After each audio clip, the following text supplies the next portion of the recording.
हाँ तो मेरे यारो, तो एपिसोड के शुरुआत में हम देखते कि शोजो और इन्हें दोनों ही एक हॉरर मूवी देख रहे होते। इस पे इन्हें तो इतनी डर जाती है कि रुद्राक्ष की माला जपने लग जाती है और टीवी को कपड़े से ढक देती है। और फिर अब ये दोनों सो जाते, लेकिन इन्हें को डर के मारे नींद ही नहीं आती और वो शोजो को हक कर लेती है। इसमें अगले दिन शोजो कह रहा होता है, मेरे लेफ्ट आर्म में थोड़ा दर्द हो रहा है, पता नहीं क्यों। इस पे इन्हें कहती है, तुम्हें बस ऐसा लग रहा होगा। जिस पर नेक्स्ट सीन में मीनू आके कह रही होती है, हे आप दोनों को क्या हुआ है? हाँ, इस पे शोजू कह रहा है, वो हमने तुम्हें ताकाशी सैन के बारे में बताया था ना, वो पहले यही थे, उन्होंने हमें एक एप्पल का पेड़ दिया है। इस पे मीनू कहती है, वो आपका मतलब उनसे है जो कि फिर से जवान हो गए? इस पे शोजू कहता है, इस समय एप्पल का पेड़ लगाना थोड़ा मुश्किल काम होगा।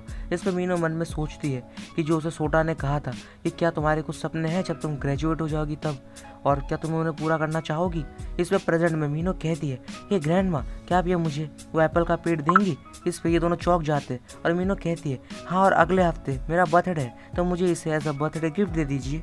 जिसपे शोजू कहता है, अगर एक एप्पल ट्री का ध्यान सही से रखे तो वो उतना लंबा जिएगा जितना ये इंसान जीता है। क्या तुम्हें पता है ये बहुत मुश्किल काम है? इस पे मीनू कहती है, हाँ मैं समझ गई और मैं इसका पूरा ध्यान रखूंगी, और कभी कभी मैं मेरे फ्यूचर के बारे में सोचती हूँ कि खेती करना अच्छा काम होगा, तो इसलिए मुझे अब ये सब सीखना है। इसलिए ये सुन के दोनों बहुत ज़्यादा खुश हो जाते हैं। और अब नेक्स्ट सीन में मीनू और सोटा मिलकर इस पेड़ को लगा देते और मीनू कहती है, तुम्हें पता है ये पेड़ तब भी जिंदा रहेगा जब तुम और मैं बूढ़े ग्रैंड माँ और ग्रैंड पा बन जाएंगे। इस पर छोटा कहता है, हाँ शायद। और मीनू कहती है कि उस समय तक शायद यहाँ इस एरिया में कोई बच्चे और कोई स्कूल भी नहीं होंगे। और कहती है, अब मैं उसके बारे में सोचती हूँ, ग्रैंड माँ और ग्रैंड पा ने एक एप्पल ट्री लगाया अपनी शादी को सेलिब्रेट करने के लिए। क्यों, सही कहा ना? इस पर छोटा कहता है, सही तो सैन, मुझे सच में नहीं पता है कि फ्यूचर में क्या होगा, लेकिन जब मैं बड़ा हो जाऊंगा तब ये सही रहेगा अगर मैं यहाँ आऊँ तो। उस समय तक तो तुम्हारी शादी हो जाएगी और तुम शायद कहीं और रहोगी। इस पर मीनू कहती है, मैं इंतज़ार करूंगी। और इस पे दोनों शर्मा जाते और इन्हें और शोजू भी ये सब चिपके से सुन रहे होते। और अब हमें नेक्स्ट सीन में कुछ साल पहले का पास्ट का सीन दिखाया जाता है। इस पे दोनों अपना काम कर रहे होते और इन्हें कह दिए, हे ग्रैंडपा, क्या तुम उनसे पूछोगे कि क्या वो यूमिया को ऑब्जर्वेंस से पहले पकड़ेंगे जैसे पहले के दिनों में होता था? इस पर शोजू कहता है, सुनने में अच्छा लगता है कि मैं पक्का श्योर हूँ भगवान भी ये देख के बहुत खुश होंगे। इस पर इन्हें कहती है, अच्छा होगा अगर हम इस फेस्टिवल को सही से मैनेज कर पाए काश। इस पर शोजू कहता है, हाँ मैं अगली बार नेबरहुड एसोसिएशन के प्रेसिडेंट से भी इसके बारे में बात करूंगा। मैं श्योर हूँ भगवान भी कभी कभी हमारी दुनिया में आके सबके साथ अल्कोहल पीना चाहेंगे। और अब जिस पे फेस्टिवल वाले दिन मीनू अपनी किमोनो पहन लेती है जो कि उसे इन्हें ने दी होती है। और इस पे मीनू कहती है, लेकिन आप क्या पहनेंगे? इस पे इन्हें कहती है, मैं तो बस कुछ नॉर्मल कपड़े पहन लूंगी। और अब मीनू ये सुन के थोड़ा उदास हो जाती है और अपनी मॉम को कॉल करके किमोनो मंगवा लेती है इन्हें के लिए। इस पर शोजू घर पे आता है और इन्हें को किमोनो में देख के शर्मा जाता है। और अब नेक्स्ट सीन में फेस्टिवल में सभी मजे कर रहे होते और इन्हें बैठी कॉटन कैंडी खाती हुई मन में सोच रही होती है कि ग्रैंडपा के नेबर से रिश्ते उनके लिए बहुत इंपॉर्टेंट है, तो मैं श्योर हूँ कि वो आज इनके साथ देर रात तक पियेंगे। और बहुत दुखी फील करने लगती है। तभी यहाँ पे शोजू आ जाता है और दूसरी तरफ ये सब शोजू के बारे में बात कर रहे होते हैं कि अभी तो 8 भी नहीं बजे और शोजू इतनी जल्दी चला गया। और नेक्स्ट सीन में शोजू कह रहा होता है, ग्रैंडमा क्या तुम्हें स्ट्रॉबेरी कैंडी चाहिए? इस पे इन्हें कहती है, नहीं नहीं मुझे नहीं चाहिए, बस ऐसे ही तुम्हारे साथ में चलना ही मेरे लिए बहुत है। तो शोजू कहता है, सच में? और मन में सोचता है कि कभी कभी जो चीज़ हम करना चाहते हैं लेकिन कुछ चीज़ों की वजह से हम नहीं कर पाते। और कहता है, पक्का तुम्हें नहीं चाहिए ना? इस पे इन्हें कहती है, नहीं मैंने कॉटन कैंडी खा ली है तो इसलिए अब रहने दो। इस पर शोजू कहता है, ग्रैंडमा क्या तुम्हें स्ट्रॉबेरीज पसंद नहीं है? इस पे इन्हें कहती है, नहीं ऐसा नहीं है। और शोजू कहता है, तुम कभी कभी कैंडीज खाती तो हो? इस पे इन्हें कहती है, मैं सॉल्ट कैंडी खाती हूँ जो कि सेहत के लिए खराब नहीं होती। जिस पे शोजू कहता है, हम हर वक्त यही सब तो खाते रहते, तो थोड़ा सा मीठा चलता है यार, क्या दिक्कत है? इस पे इन्हें कह दिए, 500 यन देना वो भी बस एक कैंडी के लिए, ये बहुत ज़्यादा है, लेकिन हाँ मैं एक तो खा ही सकती हूँ। और एक को खाने लगती है। इस पर अब नेक्स्ट सीन में इन्हें कह रही होती है, ग्रैंडपा तुम्हें ताकोयाकी पसंद है ना? अगर तुम कुछ छोड़ दोगे तो वो सब मैं खा लूंगी, ठीक है? इस पर अब नेक्स्ट सीन में ये दोनों मिलकर एक शूटिंग गेम खेलते, लेकिन शॉपकीपर ने गन में कुछ ऐसा रेडी किया हुआ था कि चीज़ें नहीं गिरेंगी, लेकिन शोजो और इन्हें सेम टाइम पे बुलेट से चीज़ों पे हिट करते और जीत जाते। और अब इन्हें कह रही होती है, ग्रैंडपा तुम तो सच में कमाल के हो। और शोजू कहता है, ये ग्रैंडमा क्यों ना अब हम कहीं बैठे? और इन्हें कहती है, हाँ चलो।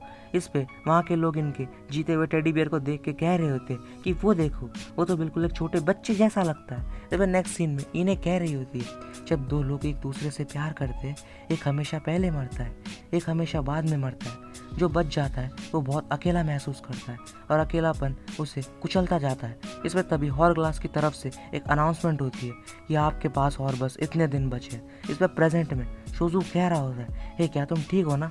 इस पे इन्हें कहती है, हाँ मैं बिल्कुल ठीक हूँ। और मन में कह रही होती है कि मुझे नहीं लगता मेरे पास उतनी ही सैंड बची है जितनी कि ग्रैंडपा के पास है, लेकिन सच्चाई बहुत कड़वी होती है। इस पर शोजू कहता है, हे ग्रैंडमा, क्या तुमने अपने सपने में कोई आवाज़ सुनी? जिस पर ये सुन के इन्हें चौंक जाती है और शोजू कहता है, तो तुमने सुनी? तो सच तो ये है कि वो आवाज़ मैंने भी सुनी थी। मैं इस साल के लिए ठीक रहूँगा। अगर तुम ऐसा नहीं कहना तो मत कहो, लेकिन ग्रैंडमा तुम्हारे पास और कितना टाइम बचा है? इस पे इन्हें शोजू के पास आके कहती है, सुनो ग्रैंडपा, मेरे पास अब बस 7 दिन ही बचे। इस पर शोजू इसे पकड़ के कहता है, हाँ मैं देख रहा हूँ। इस पे इन्हें कहती है कि मैं कह सकती हूँ, रोज़ रोज़ मैं मौत को पास आता हुआ महसूस कर रही हूँ। और शोजू इन्हें का हाथ पकड़ के कहता है, मुझे पता था एक दिन ये आने वाला है। और इन्हें कह रही होती है, मैं हमेशा ही बीमार थी और जो मैं अभी यहाँ पे हूँ ये किसी चमत्कार से कम नहीं है। इसका मतलब ये है अब समय आ चुका है। इस पर शोजू भगवान से चमत्कार के लिए विश करता है और जिंजा पे एक रोशनी आती है और मीनू कह रही होती है, हे क्या वो कोई रोशनी है? इस पर छोटा कहता है, वो तुम्हें बस ऐसा लग रहा होगा यार।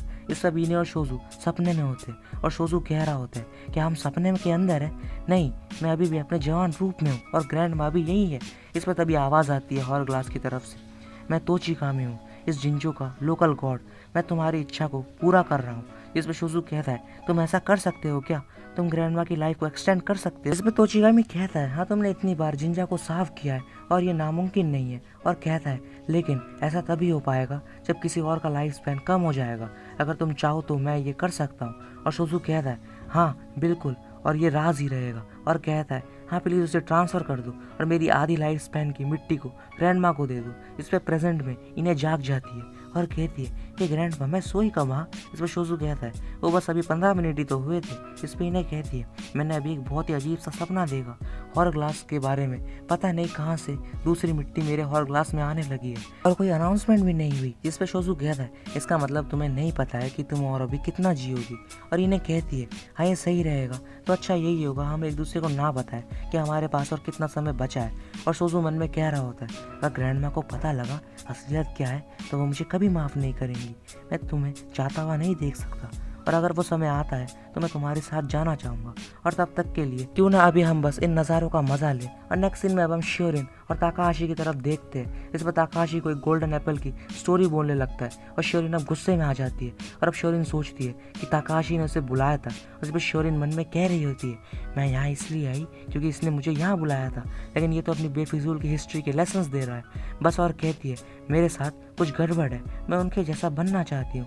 इस पर वे श्योरिन को मनाने के लिए उसे चॉकलेट देता है और ये दोनों साथ मिलकर उसे खा लेते हैं। और नेक्स्ट सीन में एक हफ्ता बाद इन्हें को कुछ भी नहीं होता और वो कह रही होती है, ग्रैंडपा मैं अभी भी जिंदा हूँ। और शोजू कहता है, हाँ तुम हो। इस पे अभी ने शोजू को हक करके रोने लग जाती है और कह रही होती है, मैं बहुत डर गई थी।